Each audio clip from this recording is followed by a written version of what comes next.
மானாமதுரை தொகுதிக்கு உட்பட்ட அனைத்து கிளைக்கழக செயலாளர்கள், ஊராட்சி செயலாளர்கள், பேரூராட்சி செயலாளர்கள் மற்றும் வார்டு செயலாளர்கள், நகராட்சி செயலாளர்கள், வார்டு செயலாளர்கள், ஒன்றிய செயலாளர்கள் மற்றும் ஒன்றியத்தில் உள்ள அனைத்து நிர்வாகிகளும் யாரெல்லாம் இந்த இயக்கத்தை தாங்கி பிடிக்கிறார்களோ, இயக்கத்தை இயக்கிக் கொண்டிருக்கிறார்களோ, தேர்தலிலே அவர்கள் எப்படி பணியாற்ற வேண்டும்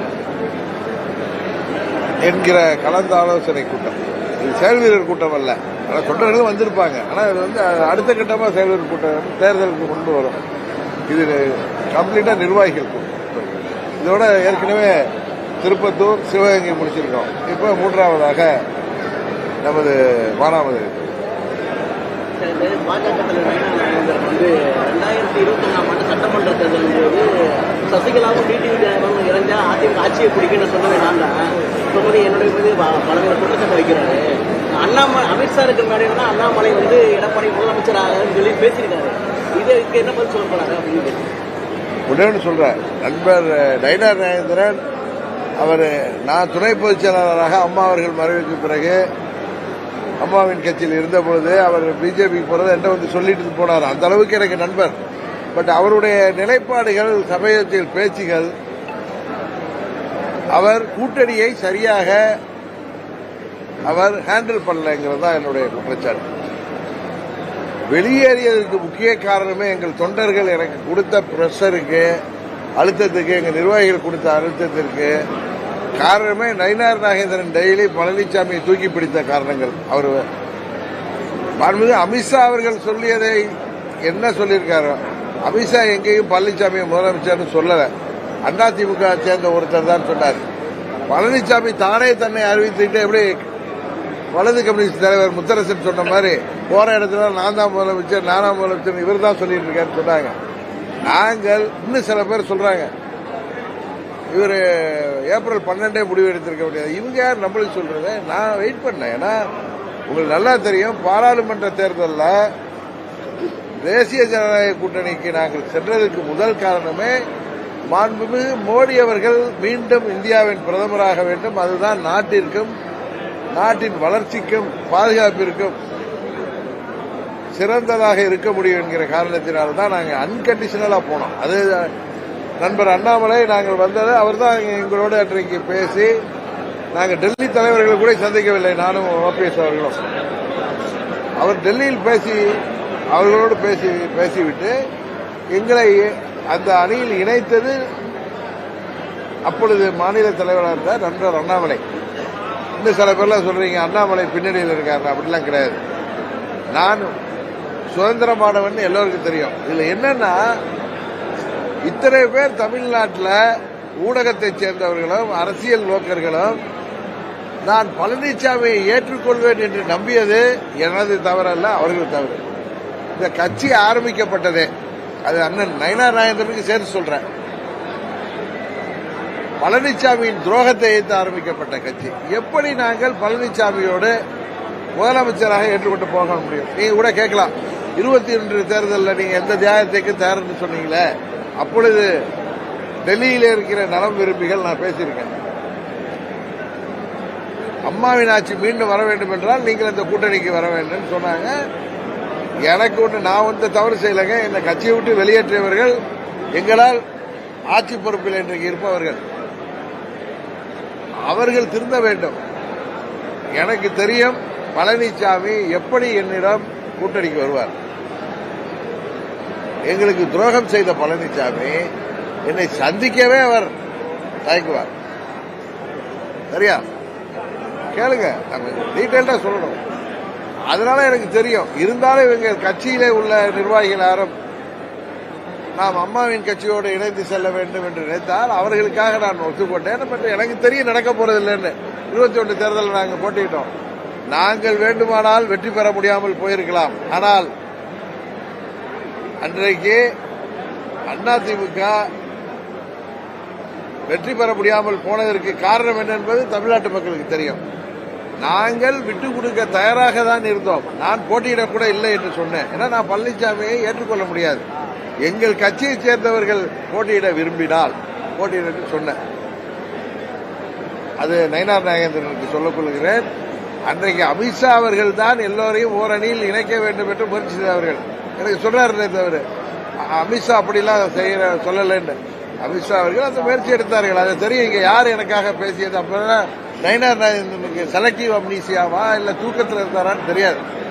இன்னொன்று சொல்கிறேன், நேற்று அவருடைய ஒரு தொலைக்காட்சி பேட்டியை பார்த்த நாங்கள் பேச தயார் ஓபிஎஸ் ஓடையும் டிடிவியோடும். ஓபிஎஸ் வெளியேறியது யாருனால் என்பது தெரியும். இப்பொழுது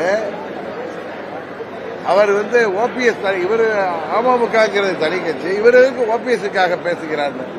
நான் ஓபிஎஸ் திருப்பவும் அவர் எதனால வெளியில போனாரு, அவர் திருப்பி சேர்க்கணும்னு பலமுறை சொன்னேன். இன்னொன்னு, ஓபிஎஸ் அல்ல, கூட்டணியில் இருக்கிற யாருக்கு நியாயம் இல்லை என்றாலும் அதை கேட்கக்கூடிய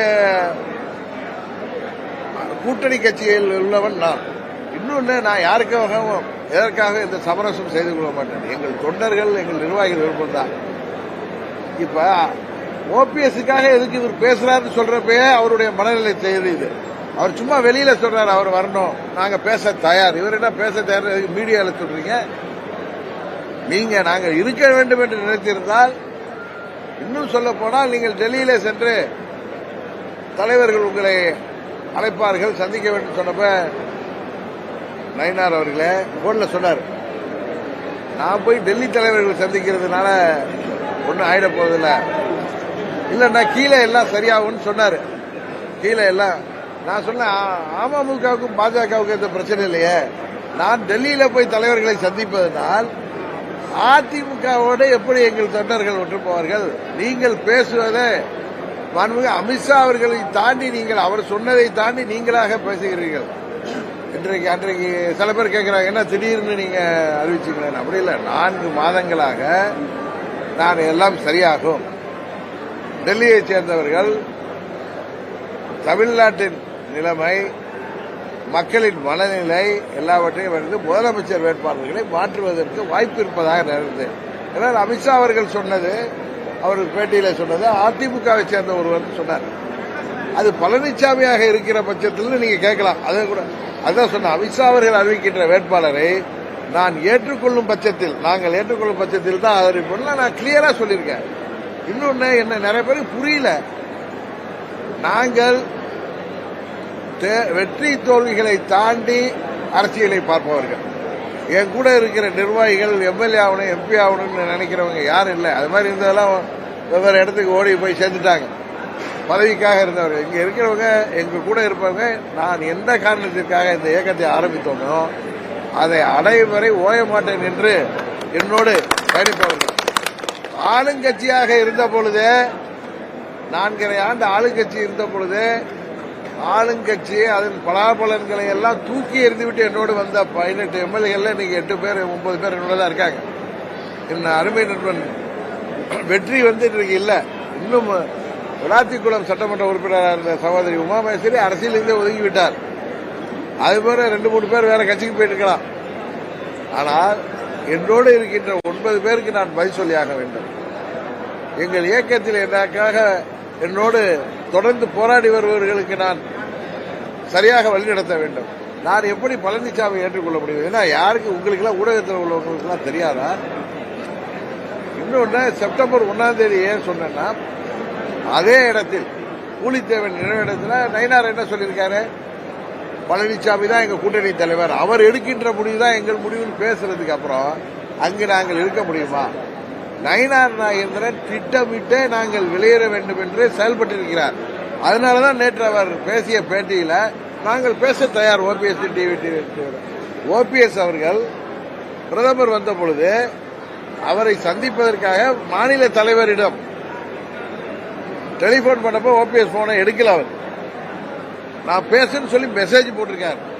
அதையெல்லாம் மறைத்து விட்டு பொய்யாக என்னிடம் கேட்டிருந்தால் நான் செய்திருப்பேன்னு சொல்றாரு. அது அகம்பாவம் தானே, ஆணவம் தானே. நீங்க பாஜக மாநில தலைவர் தான், எங்களுக்கு என்ன சார்?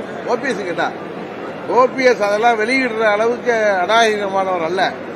இவர் நான் பொய் சொன்னதை அவர் எடுத்து வெளில விட்டார். இன்றைக்கு கூட நேற்று பேட்டியில் பாருங்க, நான் பேச தயார், சும்மா அரசியலுக்காக அவர் புருடா விடுறார். அவருடைய மனநிலை அது அல்ல. அவர் பாஜகவின் மாநில தலைவராக அந்த கட்சிக்கு நல்லது எது என்பதை அவர் செயல்படுத்துவதாக தெரியவில்லை. நாங்கள் வெளியேறதுக்கு முக்கிய காரணமே அவருடைய செயல்பாடுகள், அவருடைய மனநிலை. அதான் சொல்றேன், ஓபிஎஸ்க்காக இவர் எதுக்கு பேசணும்னு கேட்கிறாரு. அப்பவே தெரியலையா அவருடைய மனநிலை என்ன என்பது? ஓபிஎஸ்க்காக நான் பேசாம யார் பேச முடியும்?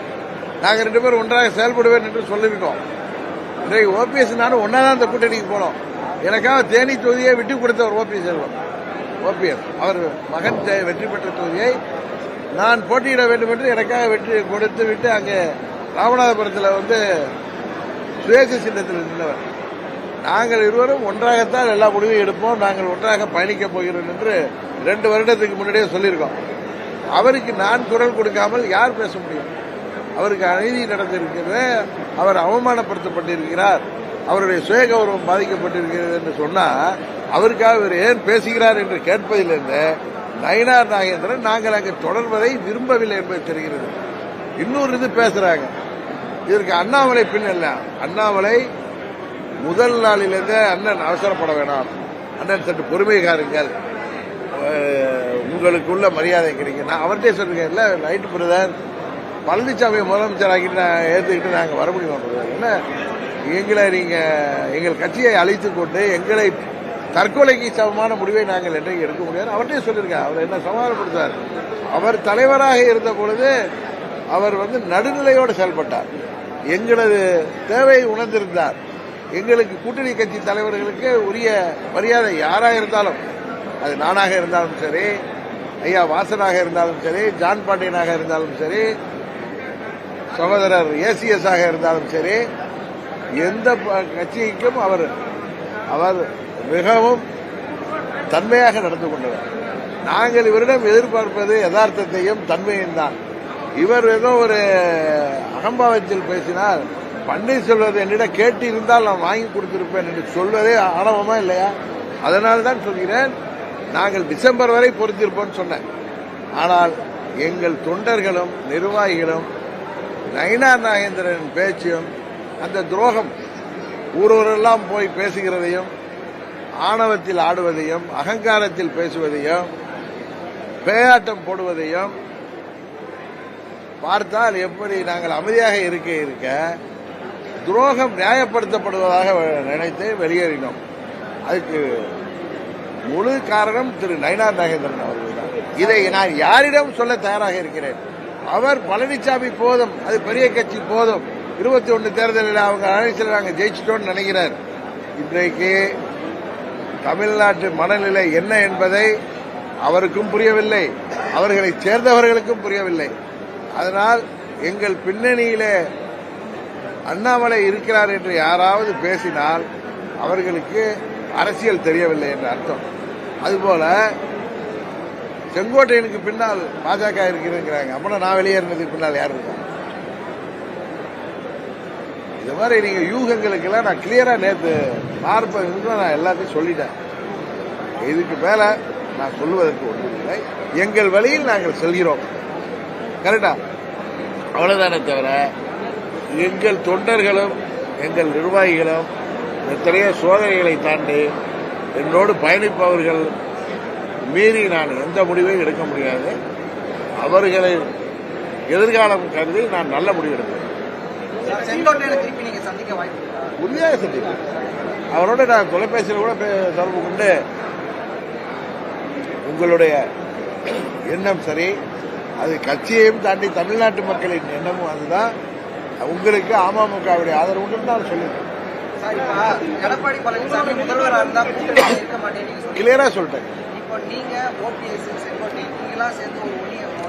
அதெல்லாம் உங்க நீங்க நினைக்கிறது, நீங்க பத்திரிகையில ஊடகங்கள்ல அது பெரிய மேதைகள் உட்கார்ந்துட்டு யோசிக்கிறதெல்லாம் கிடையாது.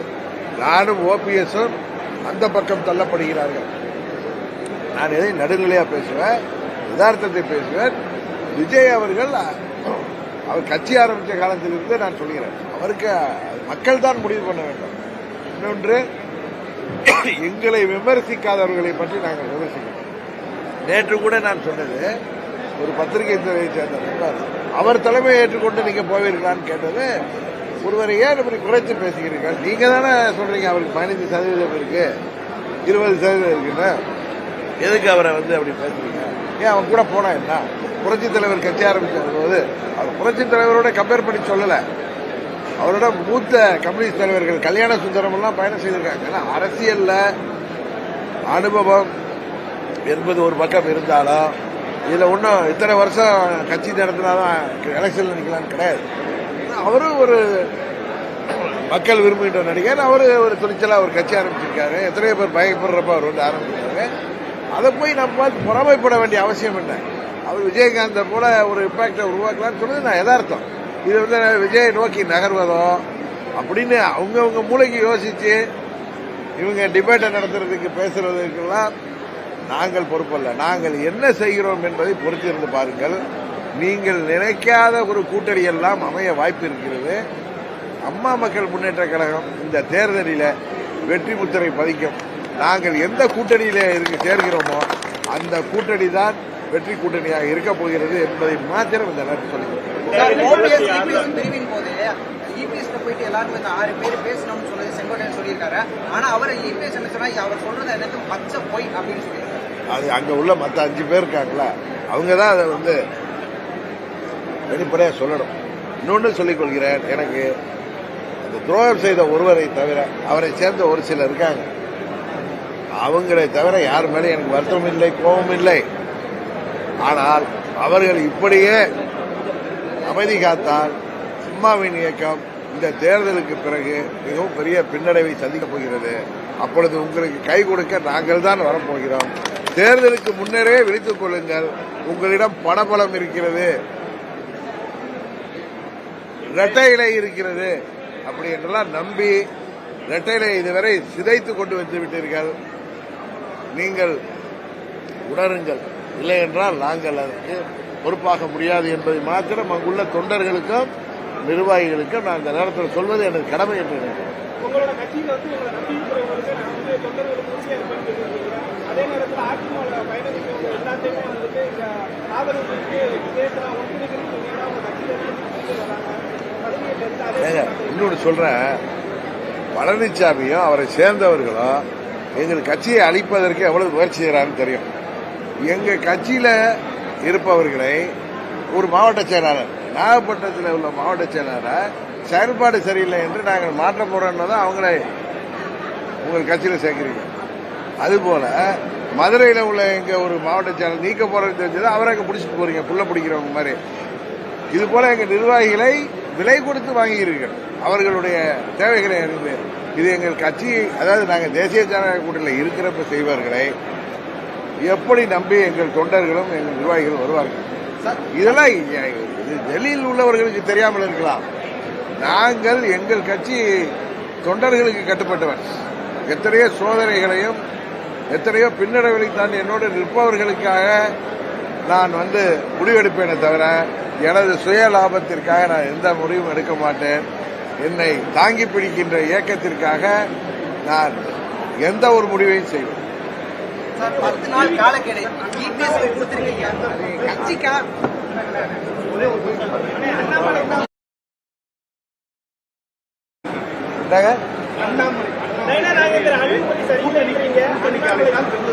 அண்ணாமலை என்னோட அடிக்கடி பேசுவார். எங்கள் மனநிலை, எங்களது ஆதங்கம் எல்லாமே அவருக்கு தெரியும். அவர் நல்ல நண்பர், அவர் எங்களோட பேசுவார். அண்ணாமலை அழைத்தால் போகிற விஷயம் இல்லைங்க. பழனிசாமி முதலமைச்சராக வேட்பாளராக அறிவிக்கப்படுகின்ற பட்சத்தில் எங்களால் ஏற்றுக்கொள்ள முடியாது. அண்ணாமலை நல்ல நண்பர்.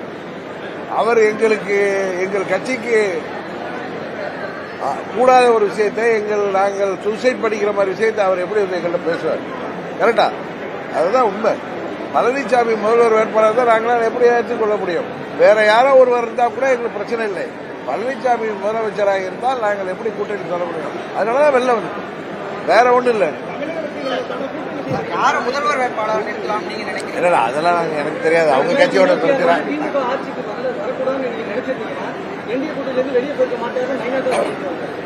எங்களை அழிச்சுக்கிட்டு நயினார் ஜெயிக்கிறதுக்கு நாங்க ஒன்றும் முட்டாள்கள் அல்ல.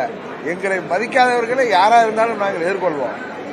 நாங்க அதான் கேட்டேன், நாங்க எங்களை அழிச்சுக்கிட்டு யாரை எதிர்த்து எந்த துரோகத்தை எதிர்த்து கட்சி ஆரம்பிச்சோமோ அவங்களோட நாங்க நிக்கணும்னு நயினார் எதிர்பார்த்தால் அது அவரது மனநிலையை தான் காட்டுகிறதே தவிர அவர் நாங்கள் வருவதே விரும்பவில்லை என்பதுதான் அவருடைய பேச்சு காட்டுகிறது. சும்மா வெளியில கூட்ட பன்னீர்செல்வம் அன்றைக்கு அவ்வளவு வருத்தப்பட்டப்பா என்னிடம் பேசி இருந்தால் அப்படின்னு சொல்றாரு. அதுவே அவர் மனநிலை புரிகிறது. இதுக்கு மேல அவரை எல்லாரும் புரிந்து கொள்வார்கள். இதுக்கு மேல நான் பேச விரும்புகிறேன். அதாவது எங்களை அழைத்துக் கொண்டு நாங்கள் தற்கொலை செய்து இன்னொருத்தரை காப்பாற்ற வேண்டிய அவசியம் எங்களுக்கு கிடையாது. திருந்த வேண்டியவர்கள் அவர்கள், திருத்தப்பட வேண்டியவர்கள் அவர்கள். அவ்வளவுதான், போதுங்க.